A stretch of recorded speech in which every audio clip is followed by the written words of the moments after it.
are talking Betsy by writer-director Sean Burkett, who was of course the man behind the classic Don't Fuck in the Woods.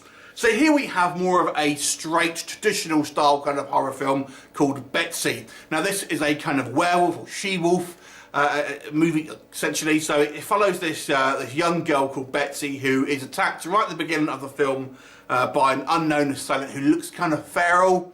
And obviously you know where this is going. She moved to a kind of small town to kind of live with her friend because she's obviously quite upset at the fact that she's obviously got attacked and quite scared and stuff. She's going to live with her friends.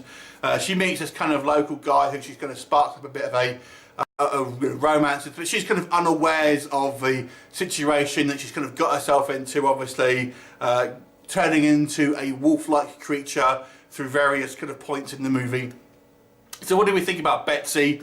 One thing I would say before we kind of get into the positives and negatives, it's a very low budget film, and that's the way I think you have to obviously treat the, like a low budget film with a somewhat different lens than you would do with maybe a mainstream production. That being said, obviously, let's talk about what works and what didn't work with Betsy. We'll go through the kind of the negatives first of all. The one that stood out for me actually is probably not immediately obvious, but it has the most annoying music cues throughout this movie. There's this same kind of like cue of music that seems to be constantly playing through this movie, and it was so distracting for a while because it's so repetitive that I found that myself just kind of like waiting for it to kind of start again. So that's the biggest thing for me, if I'm completely honest. It was this very, very annoying music cue that doesn't need to be in there or kind of changed in certain areas. It's okay for maybe a couple of scenes, but not with the entire movie. And I know Burkhardt was responsible for the music as well, so that kind of bothered me.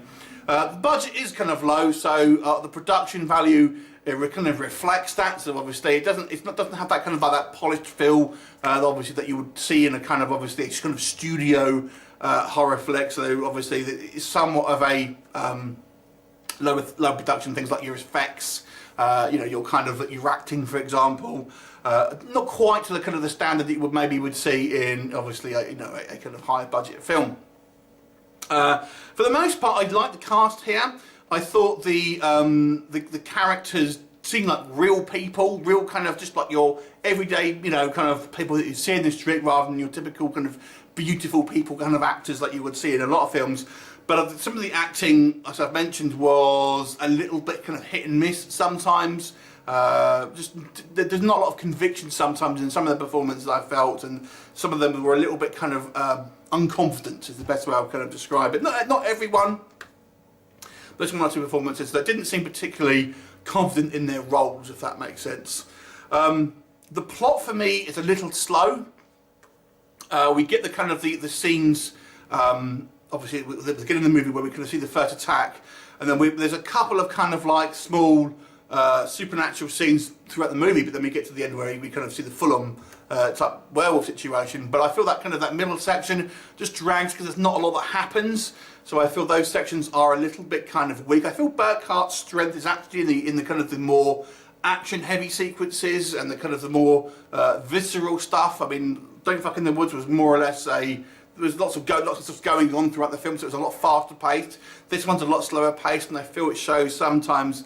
I feel maybe in the dramatic moments that it doesn't kind of quite connect. Also, there's a few instances where they desperately needed a tripod because the camera's kind of moving around and it's just on a static shot of someone talking, and I found that quite distracting. But what works for this film, I'd say it's a mature film. It's a kind of a definite change of direction from the kind of the Don't Fuck in the Woods movie. And it shows obviously growth as a filmmaker. This is taking its kind of source material pretty seriously here. Like I said, I like the characters. I thought they were all written to be kind of very realistic kind of characters. The kind of the friendship with like Betsy and her kind of like housemate, I suppose. They seem like kind of just regular people, regular friends, and their interactions seem genuinely real. Plus, they have with the two cop characters as well. Again, I felt they kind of.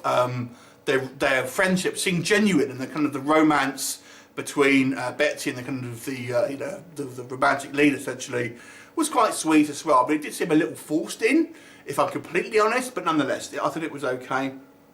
There's a absolutely great transformation sequence that's pretty damn gory towards kind of the end of the film, and it kind of surprised me a little bit because I did think they were going to go the whole hog and kind of have the wolf effects relatively subtle. So when we see kind of stuff at the beginning of the movie and then kind of through the end, you don't see it doesn't look like full-on wolf out, but as we get to the end, they kind of go there basically, and you know, it's pretty gruesome, gory effects, which I thought was quite good. The body count ends up being higher than I kind of expected as well. I would have maybe like to have seen a little more about the actual initial attack, whether it was like just a random thing, or you know, it was kind of this thing was following her. It just seemed to bite her and then go, and I felt that maybe needed to be that had to be a little more fleshed out. And if it was just a kind of, obviously you realise it's a werewolf moving just for someone biting you, I don't know. I don't know if that was a big enough reason for me to uproot your life and all of that, and you know, there you go. But as someone who has been the victim of a violent crime, you're just going to get on with it the next few days. I don't know. So overall, I feel this movie definitely is a more of a traditional style kind of like drama, kind of horror movie. It's not. I don't think it's as memorable as Don't Fuck in the Woods, but it's definitely a more mature film for that. So if you like a kind of drama style kind of horror film with, you know, kind of like somewhat kind of like relatable characters who are played in a kind of realistic manner, but with more subtle kind of like horror elements, then you may get a kick and a kick out of this film. I'll give it a 5 out of 10. I thought it was, you know, not a bad attempt at all. It certainly kept my interest from beginning to end. So 5 out of 10 for me. If you've seen it, what did you think of it? Leave me a comment, and I'll look forward to seeing you next time. Bye for now.